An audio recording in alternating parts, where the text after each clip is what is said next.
Southern Alaska is facing the worst oil pollution disaster in American history. An emergency cleanup operation has been going on all day after a fully laden supertanker hit a reef.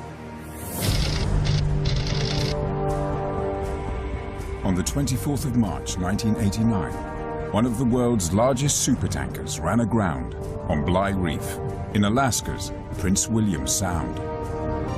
The tanker, Exxon Valdez, was carrying 50 million gallons of crude oil. We fetched up on the ground, and evidently only get some oil. Just past midnight on March 24th, the supertanker Exxon Valdez crashed into a reef off the coast of southern Alaska. One of America's most magnificent waterways is blackened and befouled tonight by the biggest oil spill in American history. 240,000 barrels, 11 million gallons of Alaskan crude oil escaped from the huge vessel.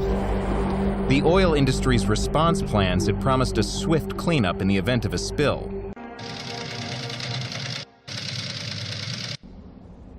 Seven hours after it struck Bligh Reef, the toxic slick from Exxon Valdez was already 2 miles long and 4 miles wide. The tanker's single-skin hull had been ripped apart.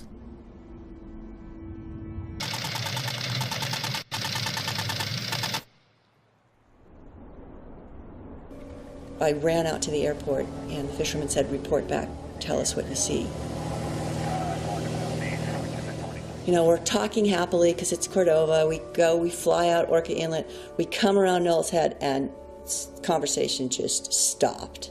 I mean, here is this incredible scene.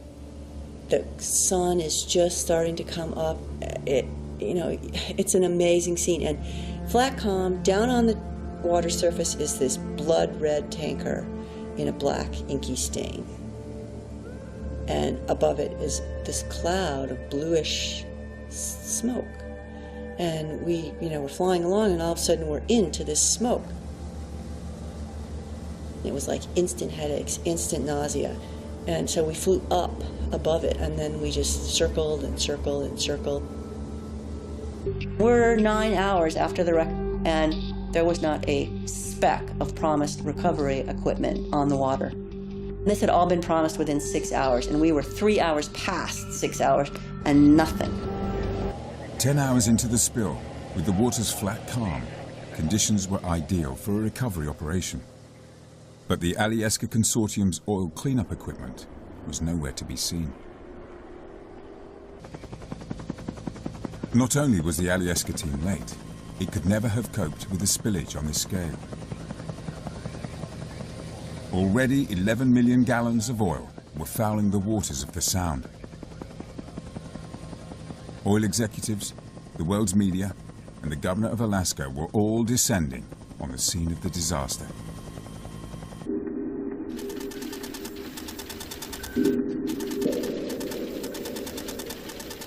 The evidence is that the response was slow and inadequate. I think that's... With the Alyeska cleanup team still nowhere in sight, the governor arrived to find Exxon, the tanker's owners, had taken charge. And they had a plan of their own. Exxon began limited tests of chemical dispersants to try to break up the oil. The dispersants were controversial, and it was unclear if they would work or cause even more harm. The chemicals that you use to cause the oil to sink is very dangerous to marine life, and we have to be certain that we cause a minimal amount of damage. Dispersants, it's an aid to the natural weathering process of oil in water. It was Al Mackey. He worked for Exxon, and he's just telling everybody that this is the miracle cure. The dispersants will not be effective at all. After the majority of the spill is cleaned up off the water, and it looks like there's no more oil around, the oil can be down in the water column, and the fisheries resources can still be affected weeks after the spill looks like it was cleaned up. These dispersants are not the miracle cure, and they do increase the toxicity of the dispersed oil. It turns out Exxon had not prepared to use dispersants. They didn't have enough in stock, And to disperse a spill of this size, there weren't even enough in the country.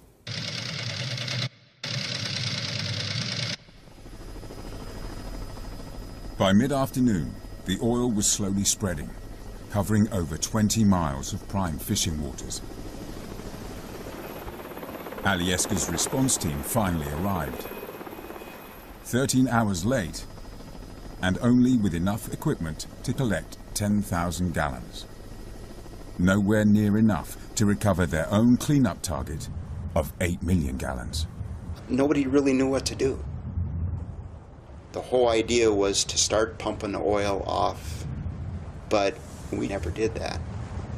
And we just said, why don't they just abandon this tanker and call the Air Force in and just burn it?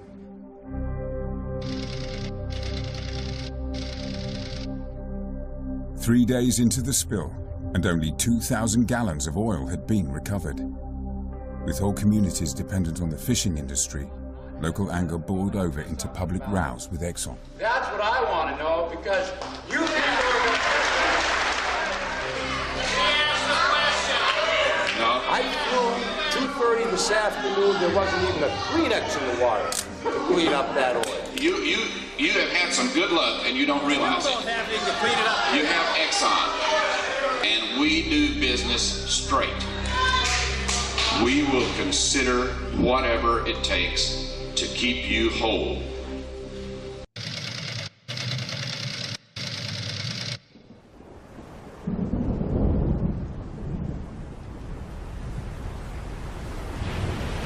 Within 2 hours of the meeting came the local community's worst nightmare, a Force 10 storm. In Alaska, the state governor has declared a state of emergency. 70-mile-an-hour winds are foiling attempts to clean up the massive oil spill. It is now stretched to cover an area of at least 40 miles.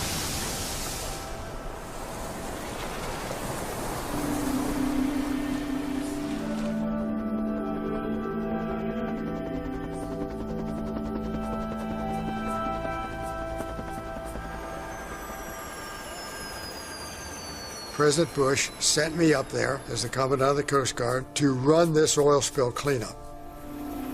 We overflew the area, and a winter storm had come through, and it had blown the oil completely all over the Sound. The seas had beat against the islands and thrown up the surf, and the oil was 6 and 8 feet up into the tree line. One of our great failings was waiting for official people to tell us what to do. It was a big mistake. If we had not waited, but just used our own native wit and sagacity and gone out in the field with this fleet of vessels right at the outset, which is what we really wanted to do, we could have formed basically a bucket brigade and scooped up a whole lot of oil. The fishermen finally decided to take matters into their own hands. Their task? To save 117 million newly hatched salmon from oil contamination. The hatching farms for breeding pink salmon were now directly in the path of the advancing oil. The oil slick has ruined 800 miles of beaches, and now there's a threat to fisheries further down the coast. The key hatchery was at Sawmill Bay. The fishermen desperately needed booms, underwater fences, barriers to keep out the lethal oil. Folk, this stuff floats. Go out there and, open the doors and kick it out. It's night, they hear the big helicopters flying out there, and then all of a sudden they hear this stuff hitting the water. Pop, pop, pop, pop, and plastic containers the size of desks are falling out of the sky down there around these fishing boats. No one had to tell them what to do. There was a lot of important people showed up. I remember them debating, where to put these booms, and by the time they tried figuring out a place to put it, we already had it hooked up on a different spot where we knew where it should go. The captain of the Exxon... The salmon fry rescue operation was a success, but other wildlife would not be so lucky.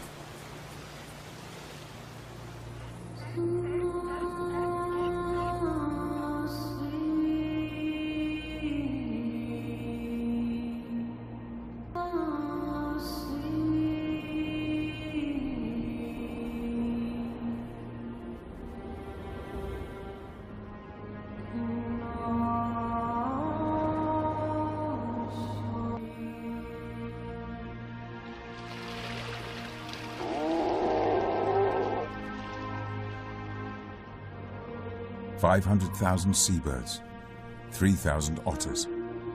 Over half the wildlife in Prince William Sound would perish. The huge oil slick is continuing to grow. It now covers more than 1,600 square miles.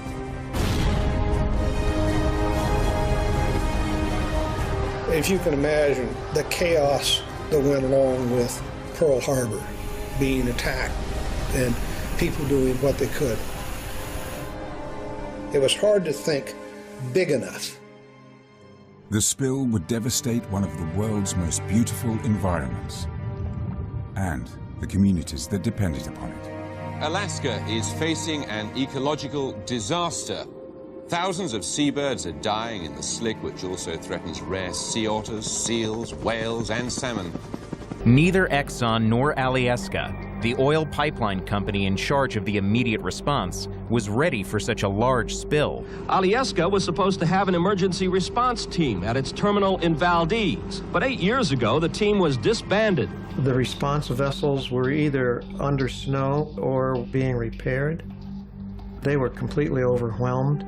Coast Guard didn't quite know what to do. Equipment to fight the spill has to be flown in from as far away as Texas and England. Exxon says it's using all available resources, but it argues the spill is simply too big to surround with booms and skim it up.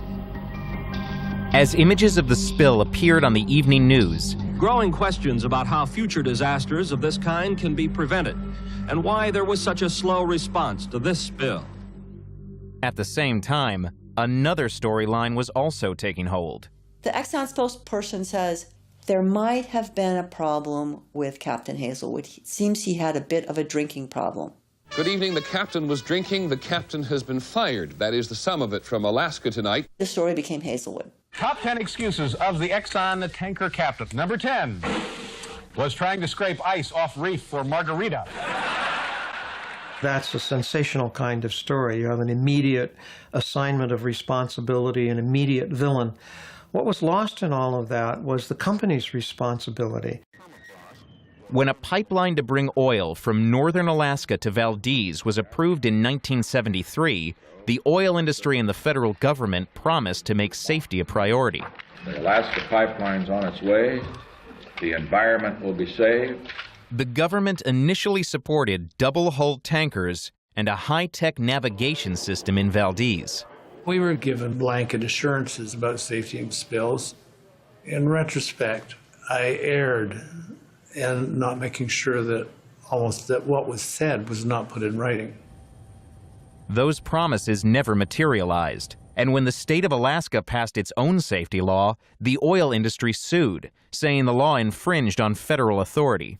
The court threw out the state's plan, so no double-hulled tankers, much more freedom to determine where the navigation channel would be. When the pipeline first opened, tankers were closely monitored by the Coast Guard and stayed in the shipping lanes even when they were clogged with ice flows.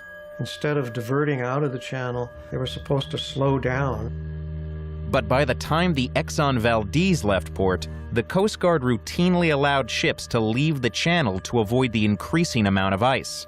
Slowing down was not something they want to do because time is money. Judging by our radar, I will probably divert from the TSS and end up in the inbound lane if there's no conflicting traffic. Over. A few minutes after that message, the Coast Guard wasn't monitoring the Valdez on its radar. The Coast Guard is supposed to be the check in case the ship makes a mistake, and they weren't watching the ship. Captain Hazelwood turned the bridge over to third mate Gregory Cousins and went to his quarters after giving instructions to maneuver around the ice. Did you have any concerns about getting past the ice? Not at that time, not at that instant, no. Cousins continued going south, heading directly into Bly Reef. A federal investigation later found that Cousins lost track of the ship's location and didn't turn back in time. It found that reduced tanker crews probably left Cousins overworked and tired, contributing to the accident, a conclusion Cousins and Exxon disputed. The investigation faulted Hazelwood for leaving the bridge and said his judgment was impaired by alcohol. Hazelwood denied he was drunk and was later acquitted of criminal charges related to drinking. Did they have some fault? Yes. But the real fault was there wasn't the safety net. Exxon spent more than $2 billion cleaning up the spill and says there was no long-term environmental damage. For a community like Chinega Bay, which had been in that area of Prince William Sound for 10,000 years, for the first time in their history, they were afraid of their own food supply and what their future held. This was more than a big deal for those communities. This was a challenge to how their way of life could continue. Images of dead wildlife were beamed across the world. Their impact was instant.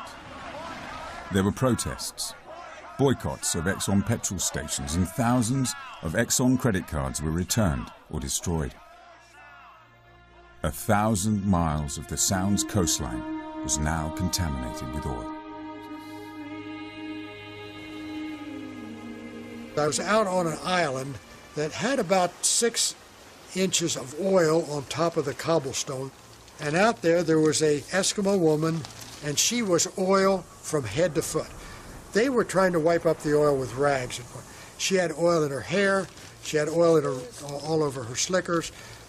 It was cold. It was raining, half snowing, and the wind was blowing.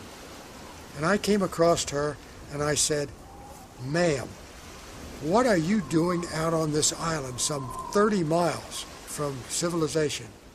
She looked at me and she said, "Admiral, this is my land." This is my land. And when she said that, at that point, if it became just a job, it suddenly became a mission.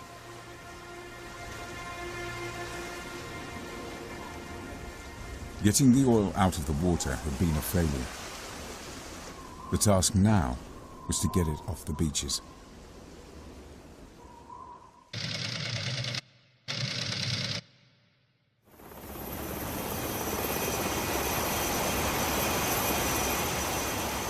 Under the gaze of the world, Exxon accelerated its cleanup operation. Get it up, bro, get it up. We accumulated all of the available boom in the free world. We brought in enough boom to go around Manhattan Island 3 times. To be able to put people out on those shorelines, we had to build hotel ships. There are no hotels out there. There's no place to live.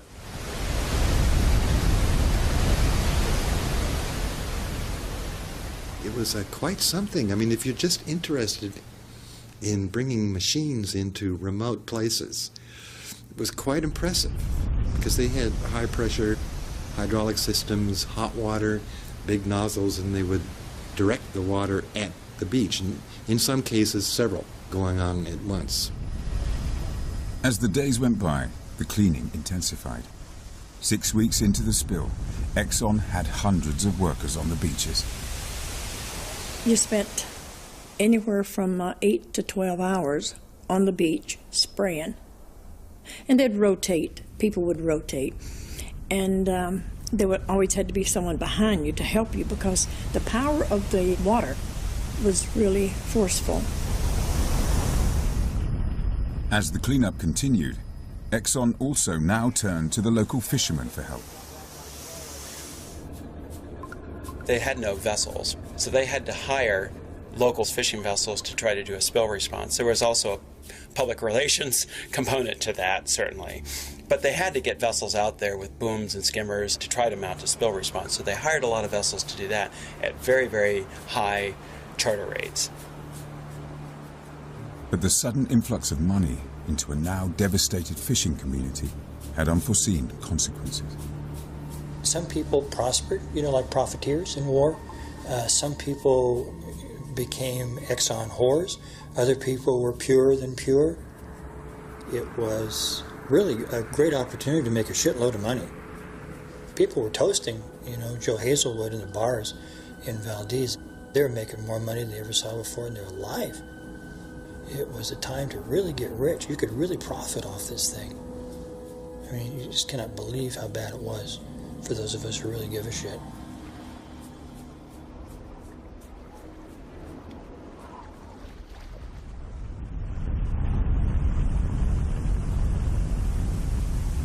June. By now, 11,000 workers were cleaning the heavily soiled beaches. But the manner of the cleaning was becoming a source of conflict.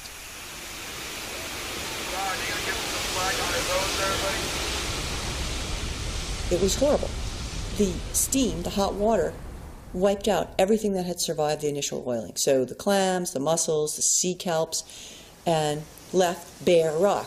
Tide would come in, more black oil. Have to steam clean it again. But meanwhile, there's no life on these beaches now at all.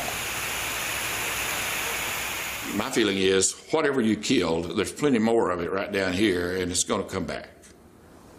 If you don't remove the oil, nature is going to eventually remove it, but it's going to look bad for a long time, and the publicity is going to be horrible.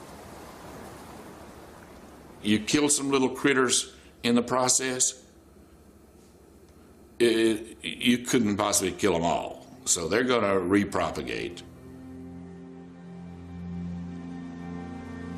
The huge oil slick left by the crippled ship is continuing to grow. It now covers an area nearly twice the size of mainland Britain, and it's causing even more damage to the ecology of the area than was at first feared.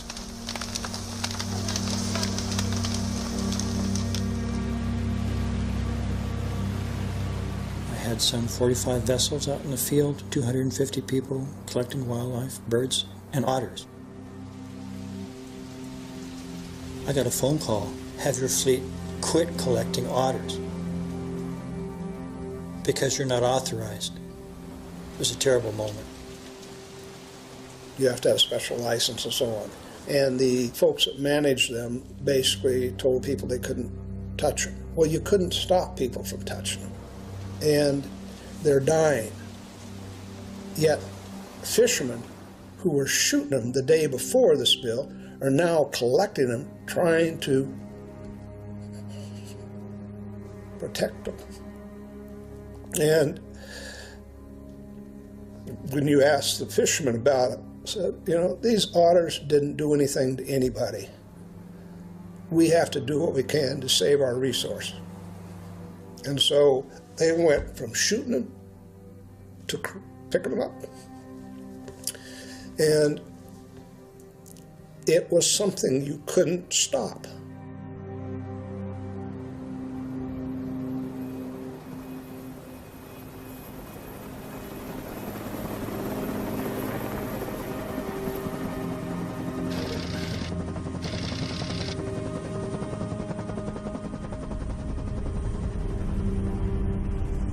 Among many of Exxon's workers, there was now a growing unease, not simply with the methods, but with the cleanup itself. We all knew what was going on. The only thing they did was made a good show because people were on the beach, they were spraying, and if you looked at that, you thought, oh, wow, they're really cleaning those beaches. But it was pointless. It was just show.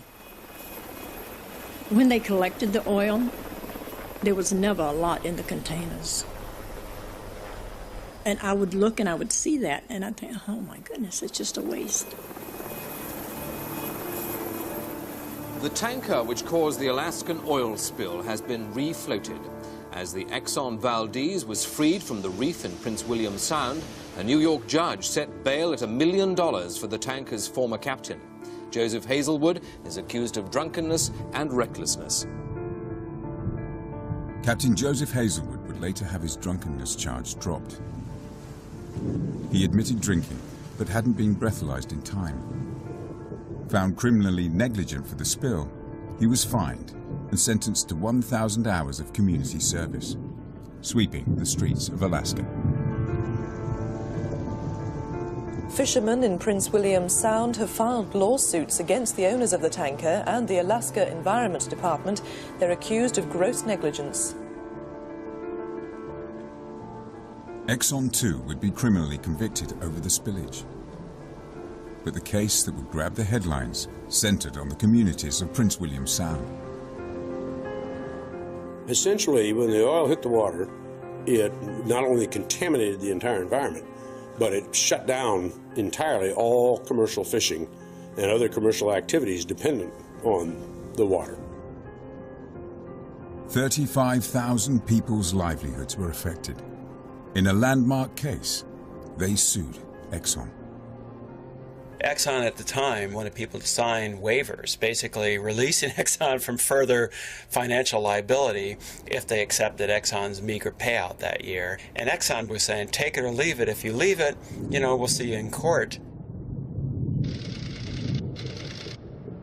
My trial team consisted essentially of 12 lawyers and probably 20 paralegals. During the summer of the trial, Exxon had 200 lawyers here in Anchorage. So I always thought we had them outnumbered. Our charge was that they knowingly and consciously allowed a drunk to drink on the job the night of March 23rd, March 24th, and as a result of his drunkenness, he ran his tanker up on the rocks on a reef that had been charted by Captain Cook and had been on the charts over 200 years. So it's not like this was a hidden rock pile. It had a light on it.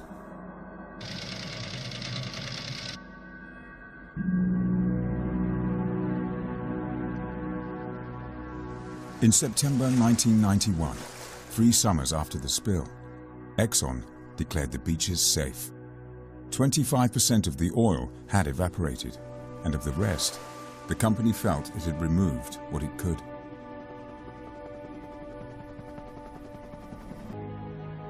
But doubts still remain about the scale of the cleanup. There still exists long-term environmental damage in Prince William Sound. After 3 summers of $2 billion worth of work, 13,000 workers, 1,000 vessels, 100 aircraft, they recovered maybe 5% of what was spilled. So, pretty ineffective. Pockets of oil remain beneath the surface of some beaches more than 2 decades later. Prince William Sound is not the same as it was. The environment still has not fully recovered, and we're over 2 decades into this now. Exxon paid $300 million to those hurt by the spill, and a jury later awarded another $5 billion in punitive damages. Exxon appealed, delaying the case for 14 years and leaving lasting bitterness in Alaska. 4,000 of the original plaintiffs have died since the Exxon Valdez. In 2008, the Supreme Court cut punitive damages to 1/10 of the original amount. The community is still very depressed. Fishermen like Mike Weber say the local economy never recovered. 500 people left. That's a lot in a small community. Never recover from the oil spill. After the spill, Exxon became an industry leader in safety, and millions of federal dollars were designated for cleanup research. Congress required better contingency planning, double-hull tankers, and tugboat escorts in Prince William Sound. We were now making traffic out of Valdez probably the safest line of passage anywhere in the globe. Wildlife is gradually returning. The otters and the salmon have recovered.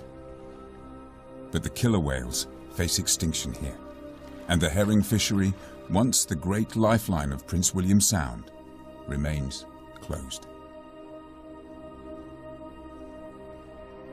But the accident also exposed the inattention to oil industry safety and led to promises to repair the damage that had been done.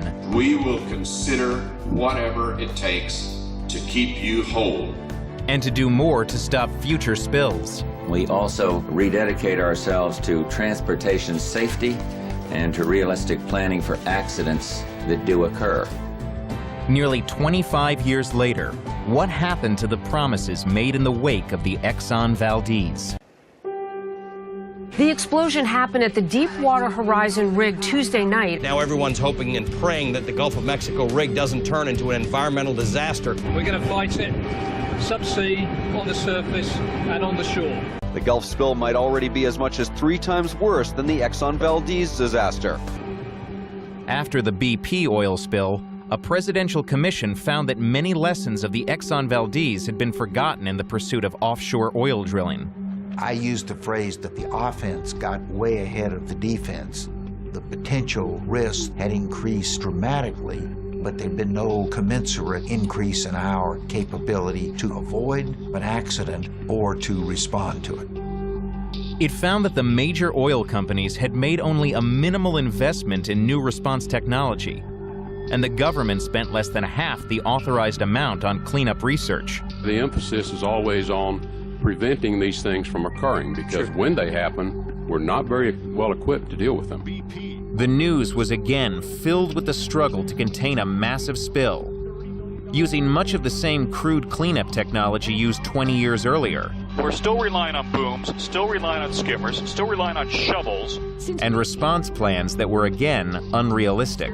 Lawmakers are alarmed that BP's competitors have given the government nearly identical emergency response plans. Those plans include steps to protect wildlife that does not even live in the Gulf. And the government authorized BP to use nearly 2 million gallons of dispersants, though many of the same questions were still unanswered. The key question that scientists are trying to figure out is whether oil dispersants in the deep ocean do more harm than good. The commission also found that while tanker safety improved after Valdez, the oil industry resisted new offshore drilling safety rules. It was reflective of a culture in the offshore oil industry. We ended up 20 years after Exxon Valdez with an even more serious incident, but no better prepared to avoid it or deal with it. The other oil companies, including Exxon, have denied that a systemic problem exists. We would not have drilled the well the way they did. 3 years after the spill, new commitments have once again been made to improve spill prevention and response. 3 years out from Exxon Valdez, there was still a deep commitment to applying the lessons that had been learned. 10 years out, that commitment had substantially eroded. If you come back in the year 2020 and ask, what have we learned? Are we safer? I think we'll know whether we really learned the lesson of Exxon Valdez.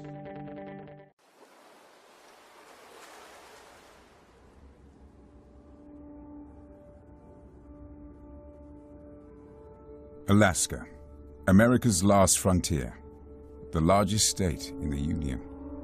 Vast, remote, and unbearably cold. Only the Klondike Gold Rush disturbed its peace as one of the world's great wildernesses, with one area more revered than any other, Prince William Sound.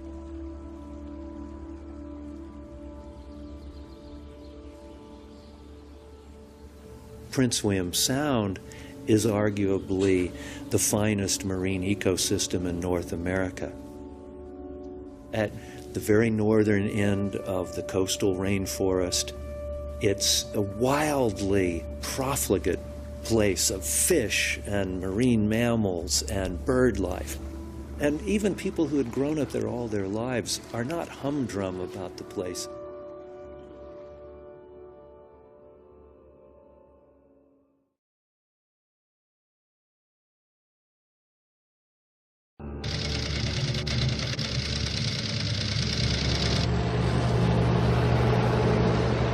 Men and machines have come here. They've come to what could be the new Klondike. But this time, the gold's the liquid variety, crude oil, which British Petroleum have struck here on the north slope of Alaska. It was the largest oil field ever discovered in North America. Estimates were for billions of barrels of oil. Oil companies BP, Exxon, and Arco had discovered a new gold mine. For 4 years, the pipe's been piled up here, waiting for the politicians to make up their minds to decide what to do with them. It took a fuel crisis to force that decision.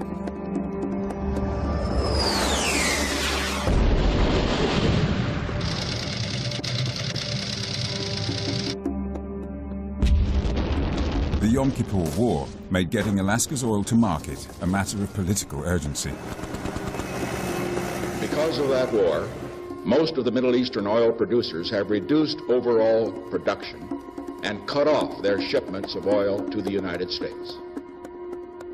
An amendment proposed by Alaska's Senator Mike Gravel led to the solution, and President Nixon signed off the pipeline. The Alaska pipeline's on its way. The environment will be saved, right? No problem. Mark, you're an environmentalist, right? You're right. You have no problems on the pipeline? No great problems. No great problems. That's a way of saying there could be. And so began the engineering epic of building the 800 miles of the Trans-Alaska Pipeline, from the Arctic Circle's Prudhoe Bay to the port town of Valdez, at the head of Prince William Sound.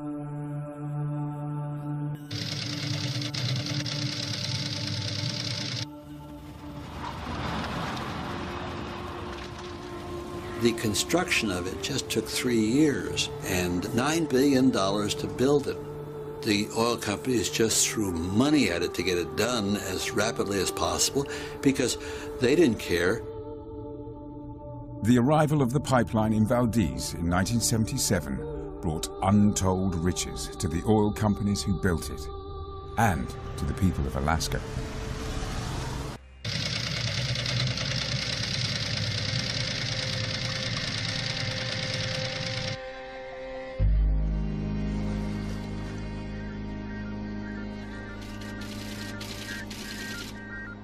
Alyeska, Inuit for Alaska, was the name chosen by the oil companies for the consortium they set up to run their Valdez operations.